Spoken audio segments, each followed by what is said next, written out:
നമസ്കാരം, പ്രവാസി മലയാളിയിലേക്ക് സ്വാഗതം. സൗന്ദര്യ സംരക്ഷണ കാര്യത്തിൽ വിട്ടുവീഴ്ചയില്ലാത്തവരാണ് പല സ്ത്രീകളും. ഇത്തിരി കൂടി സൗന്ദര്യം ആവാം എന്ന ചിന്തയാണ് പലരെയും ബ്യൂട്ടി പാർലറിൽ എത്തിക്കുന്നതും. എന്നാൽ ബ്യൂട്ടി പാർലറിൽ പോയിട്ട് 8ന്റെ പണി ഏറ്റുവാങ്ങേണ്ടി വന്ന ഒരു സ്ത്രീയാണ് ഇപ്പോൾ വാർത്തകളിൽ ഇടം നേടുന്നത്. അത്തരത്തിലൊരു വാർത്തയിലേക്ക്.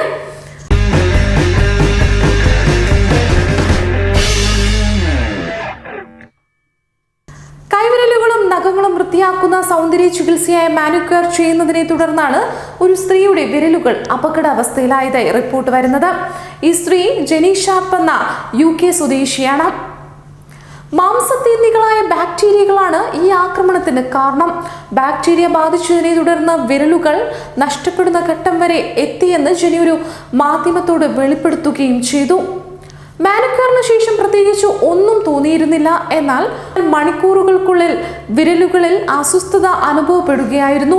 തുടർന്ന് വിരലുകൾ വിങ്ങുന്നതായി തോന്നുകയും പനിയുടെ ലക്ഷണങ്ങൾ അനുഭവപ്പെടുകയുമായിരുന്നുവെന്നും ഇവർ പറയുന്നു. ഡോക്ടറെ സമീപിച്ചതോടെയാണ് മാംസതീന്തികളായ ബാക്ടീരിയകളുടെ ആക്രമണമാണെന്ന് കണ്ടെത്തിയത്. ശേഷം നെക്സ്വില്ലിലും നാഷ്വില്ലിലുമായ ഷാർപ്പിനെ 2 സർജറിക്ക് വിധേയമാക്കി. എന്നാൽ ഏതാനും മാസങ്ങൾക്കു ശേഷമേ വിരലുകൾ സാധാരണ അവസ്ഥയിലേക്ക് തിരിച്ചു വരൂ. ഇപ്പോഴും ബാക്ടീരിയയുടെ ആക്രമണം നേരിടേണ്ടി വന്ന വിരലുകൾക്ക് മരവിപ്പ് അനുഭവപ്പെടുന്നുണ്ട്. മാത്രമല്ല, മറ്റ് വിരലുകളിൽ നിന്ന് വ്യത്യസ്തമായ രീതിയിലാണ് ഇവ കാണപ്പെടുന്നതെന്ന് ഇവർ പറയുന്നു. തന്റെ വിരലുകൾ അപകടത്തിലാക്കിയ സലൂണിനെതിരെ നിയമ നടപടികൾക്ക് ഒരുങ്ങുകയാണ് ഇവർ. കൈവിരലുകളുടെയും നഖങ്ങളുടെയും ഭംഗി വർദ്ധിപ്പിക്കാനും വൃത്തിയാക്കാനുമായി ചെയ്തു വരുന്ന സൗന്ദര്യ ചികിത്സയാണ് മാനിക്യൂർ. എന്നാൽ ഒരാൾക്ക് മാനിക്യൂർ ചെയ്ത ഉപകരണങ്ങൾ കൃത്യമായി വൃത്തിയാക്കാതെയും അണുവിമുക്തമാക്കാതെയും മറ്റൊരാളിൽ ഉപയോഗിക്കുന്നത് അണുബാധയുണ്ടാക്കാൻ ഇടയാകും.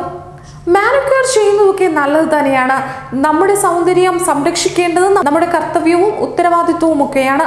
എന്നാലും നമ്മൾ ഉറപ്പുവരുത്തണം പോകുന്ന സലൂൺ വൃത്തിയുള്ളതാണോ എന്നൊക്കെ. എന്തായാലും മറ്റൊരു വിശേഷവും വാർത്തയുമായി വീണ്ടും കാണുന്നത് വരെ നന്ദി, നമസ്കാരം. പ്രവാസി മലയാളി സബ്സ്ക്രൈബ് ചെയ്തില്ലെങ്കിൽ ഉറപ്പായും സബ്സ്ക്രൈബ് ചെയ്യൂ.